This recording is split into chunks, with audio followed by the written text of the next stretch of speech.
Good morning students, कैसे हो आप सब? बढ़िया। Okay, see what we are going to study about fundamentals of partnership form या फिर अकाउंटिंग फॉर पार्टनरशिप फॉर्म। हम फंडामेंटल्स ही पढ़ेंगे और हमारा जो एक्ट है वो कौन सा है? Partnership act 1932। क्लियर? और हमारा आज का फर्स्ट टॉपिक क्या रहेगा? Profit and loss appropriation account.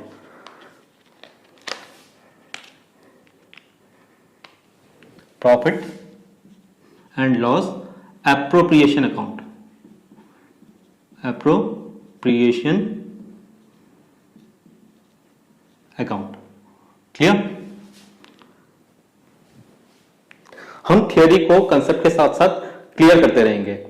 Okay, चलो, profit and loss appropriation account. सबसे पहली चीज की what the meaning of appropriation. Profit and loss का मतलब तो आपको पता है। ये एप्रोप्रिएशन का क्या मतलब है? What the meaning of appropriation? Appropriation का बहुत सिंपल सा मतलब है distribution of profit according to the partnership deed. ठीक है, अब इसको और अच्छे से समझेंगे। पहले हम कुछ ये समझते हैं कि इस अकाउंट को कब बनाया जाता है। When we are going to prepare this account,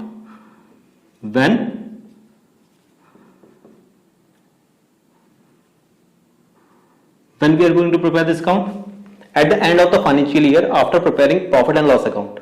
ठीक है, at the end of the financial year after preparing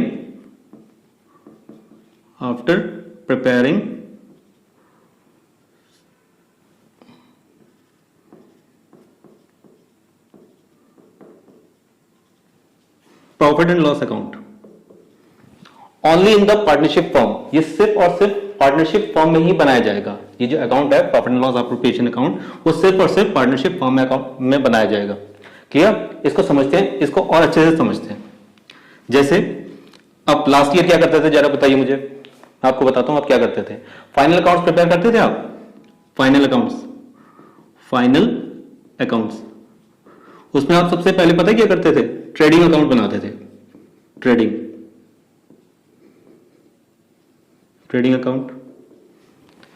clear? ऐसा कुछ बनता था।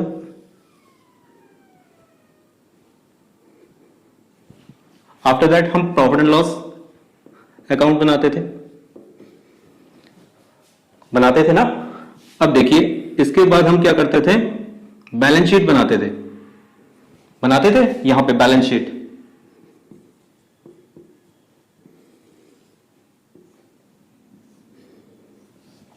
हम बैलेंस शीट बनाते थे। अब देखिए हम क्या करते थे, सारा का सारा जो प्रॉफिट होता था ना, वो इसमें डिस्ट्रीब्यूट करते थे। और अब हमें क्या करना है? Profit and loss appropriation account बनाना है। Profit and loss appropriation account. Clear?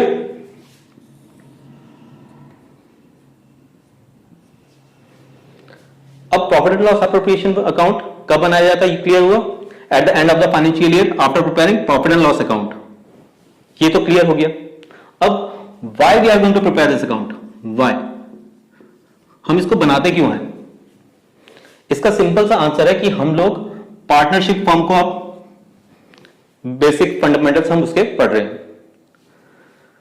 तो व्हाई लास्ट ईयर हम लोगों ने जो पढ़ा वो हमने सोल प्रोप्राइटरशिप के पॉइंट ऑफ व्यू से पढ़ा था। सोल प्रोप्राइटरशिप में आपका क्या करते थे हम? प्रॉफिट और लॉस जो होता था, अगर हमें यहां पे प्रॉफिट होता था तो हम सारा का सारा प्रॉफिट बैलेंस शीट में कैपिटल में ऐड करते थे ना, ऐसे ही कुछ करते थे। ओके, अब हम क्या करेंगे? प्रॉफिट को जब हम पार्टनरशिप फॉर्म बना रहे हैं तो हमारा जो प्रॉफिट है वो हम डायरेक्ट कैपिटल में ऐड नहीं करेंगे। क्यों? क्योंकि हमारे पास दो या दो से ज्यादा पार्टनर होंगे, minimum 2, maximum up to 50 partners. Clear? Exam में आपको 2 पार्टनर, 3 पार्टनर या मैक्सिमम 4 पार्टनर्स के अकॉर्डिंग आपके क्वेश्चंस बनते हैं। तो आपको इतना 50 के हिसाब से नहीं चलना है। क्लियर? बस आपको इतना पता होना चाहिए कि मिनिमम 2 पार्टनर्स होंगे, क्योंकि पार्टनर्स है तो minimum 2 and maximum up to 50 partners. Clear? Okay, अच्छा, कब बनाया जाता है? At the end of the financial year after preparing profit and loss account. Clear? And क्यों बनाया जाता है? क्योंकि हम लोग अब पार्टनरशिप फॉर्म पढ़ रहे हैं और हम इसका जो प्रॉफिट है डायरेक्ट यहां ट्रांसफर नहीं करेंगे, हम profit and loss appropriation account में उसको लेकर जाएंगे। ओके बेटा, गुड। अब how we are going to prepare this account. अगर आपको ये समझ में आ गया, क्योंकि हमें ये समझना था ये कब बनाया जाता है और क्यों बनाया जाता है। अब हमारी जो क्लास चलेगी वो एक्चुअल में how we are going to prepare this account. Is that clear? चल,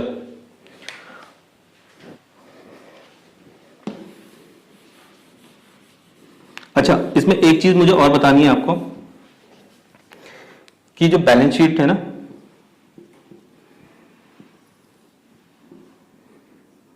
ये हम इसको अभी यहीं बनाते हैं और यहां पे हमें जो प्रॉफिट है ना उससे रिलेटेड मुझे भी कुछ बात बतानी है आपको, ठीक है।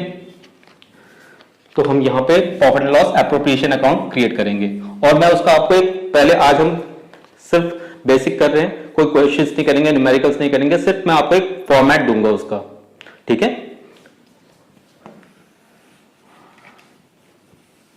तो हमारा profit and loss appropriation account का फॉर्मेट क्या रहेगा?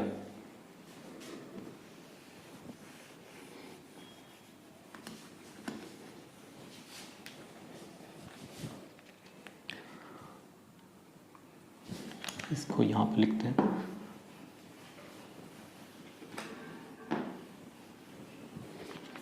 प्रॉफिट एंड लॉस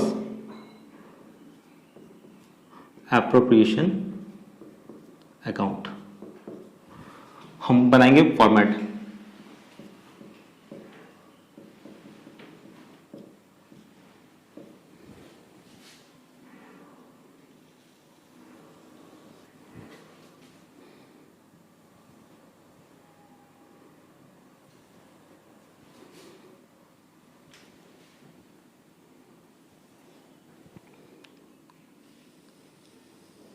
अच्छा, profit and loss appropriation account एक लेजर है, तो आपको पता है फॉर्मेट तो आपको 11th क्लास से बनाने आते हैं, ठीक है। ओके, तो यहां पे आपको पता है पर्टिकुलर्स होता है, particulars, amount, particulars and amount. इस साइड में आपका डेबिट रहेगा एंड इस साइड में आपका क्रेडिट, क्लियर। ओके, अब हम स्टार्ट कहां से करेंगे? यहां से स्टार्ट करेंगे, by profit and loss account. What does it mean? इसका क्या मतलब बनता है कि हमारे पास जो भी प्रॉफिट होगा, अगर हमें प्रॉफिट हुआ है तो हम सारा का सारा प्रॉफिट P&L एप्रोप्रिएशन अकाउंट में लेके जाएंगे, ठीक है, इस साइड में। और अगर हमें लॉस हुआ है, यहां लिखते थे ना लॉस, तो अगर हमें लॉस हुआ है तो उसको हम यहां पर लिखेंगे, तो यहां पे to profit and loss account. हमें कैसे पता चलेगा? तो यहां पे हम लिख लेते हैं कि ये प्रॉफिट है, अगर हमें प्रॉफिट हुआ है तो वो हम यहां लिखेंगे, एंड लॉस हुआ है तो उसे हम लॉस यहां पर लिखेंगे, क्लियर। अच्छा, इसके बाद अब हम क्या करेंगे, जो पार्टनर्स हैं इनको हम उनके हिसाब से उनका जो प्रॉफिट में उनका हिस्सा बनेगा उसको उस तरह से देंगे। जैसे हम मान लेते हैं कि अभी मेरे क्वेश्चन में रहेगा कि हमने हमारे पार्टनरशिप फर्म में ए एंड बी है, ठीक है, इन्होंने अपनी कैपिटल लगाई होगी, कैपिटल के ऊपर इनको इंटरेस्ट मिलेगा, दोनों को इंटरेस्ट, ठीक है। तो उस इंटरेस्ट को किस तरह से लिखेंगे? यहां पे to interest on capital, clear, ठीक है। यहां पर अकाउंट कैसे आएंगे? एज कैपिटल अकाउंट या फिर एज करंट अकाउंट। हम इन दोनों में से किसी का भी यूज करेंगे, या तो कैपिटल या फिर current, according to the question. जैसे क्वेश्चन बोलेगा आपको उसका यूज हम करेंगे, क्लियर। A's capital account and B's capital account या फिर करंट, क्लियर। अच्छा, अब आपको पता है कि हमारा जो ए एंड बी है ना, इनमें से जो ए है ये पूरा मैनेजमेंट संभालता है, पूरा मैनेजमेंट, क्योंकि इसने एमबीए भी किया हुआ है। आपको ये बात नहीं पता, मुझे मालूम है, ठीक है, इसने एमबीए किया हुआ है और इसको सैलरी मिलनी चाहिए। इन दोनों में डिसाइड हुआ कि क्या सैलरी मिलनी चाहिए, तो हाँ, बी ने कहा ठीक है आप पूरा मैनेजमेंट संभालोगे तो मैं आपको सैलरी भी पे करूंगा। दैट मीन्स कि जो फर्म है वो आपको सैलरी भी पे करेगी। तो अब सैलरी के लिए क्या लिखेंगे? To salary, to salary account. और सैलरी किसको जा रही है, जिस भी पार्टनर को जाएगी उसके अकाउंट में हम लिखेंगे A's capital account, A's capital या फिर करंट। सर ये कैपिटल और करंट क्या होता है ये हम बाद में डिस्कस करेंगे, पहले सिर्फ इसको डिस्कस कर रहे हैं अभी। क्लियर? अच्छा, बी जो है ना, बी अपना जो प्रोडक्ट है उसको मार्केट में सेल करने के लिए बहुत सारे कमीशन बेस्ड काम करता है वो, तो उसे क्या कमीशन मिलना चाहिए, क्योंकि जो ज्यादा से ज्यादा सेल हो रही है ना इनके फॉर्म में, जो प्रोडक्ट है उनकी जो सेल हो रही है वो ज्यादा से ज्यादा बी के बिहाफ पे हो रही है, तो उसे कमीशन मिलना चाहिए। यस, उसे मिलना चाहिए। पार्टनरशिप फॉर्म ने कहा ठीक है हम आपको कमीशन देंगे, तो कमीशन, अब वो कमीशन के उसमें चले जाएगा टू कमीशन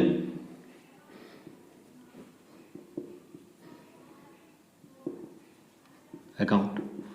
ये किसके अकाउंट में जा रहा है, बीस कैपिटल अकाउंट, बीस कैपिटल और करंट अकाउंट। ठीक है बेटा। नेक्स्ट अब हम क्या करेंगे, फर्म ये डिसाइड कर रही है, ए और बी ने मिलकर डिसाइड किया कि हम कुछ जनरल रिजर्व बनाएंगे ताकि हम बिजनेस को आगे ग्रो कर सके। ठीक है, तो उसके लिए क्या किया, इन दोनों ने डिसाइड किया कि हम लोग एक जनरल रिजर्व क्रिएट करेंगे, general reserve to general reserve account. वो कुछ भी हो सकता है, कितने भी अमाउंट का हो सकता है। ठीक है, वो आपको क्वेश्चन हर एक चीज आपको बताएगा। ओके, और कुछ है क्या ऐसा? नहीं सर अभी तो नहीं है। हाँ, इस साइड में आते हैं। आपको पता है ये ए एंड बी ये क्या करते थे, कुछ अमाउंट ड्रॉ करते थे अपने घर के यूज के लिए, ड्रॉइंग्स आपको पता है। ठीक है, जो भी अमाउंट ये निकालते थे ये अपने घर में यूज करते थे, तो उस ड्रॉइंग पे भी आपको इंटरेस्ट पे करना पड़ता है पार्टनरशिप फर्म को, मतलब कि जो भी अमाउंट के लोग निकालेंगे उसके ऊपर इंटरेस्ट चार्ज होगा। अच्छा एक बात बताइए, क्या इंटरेस्ट चार्ज होना चाहिए या नहीं होना चाहिए? ऑब्वियसली होना चाहिए। क्यों होना चाहिए? क्योंकि अगर ये ड्राइंग्स करते रहेंगे तो सारी की सारी कैपिटल तो ये निकाल के लिए चले जाएंगे, ऐसा ही होगा ना। तो क्या इंटरेस्ट चार्ज होना चाहिए? यस। तो उसको हम कहां लिखते हैं, bye interest on drawings.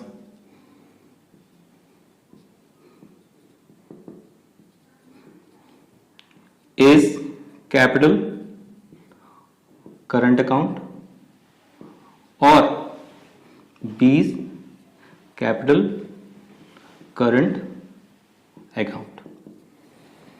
Clear बेटा? अच्छा,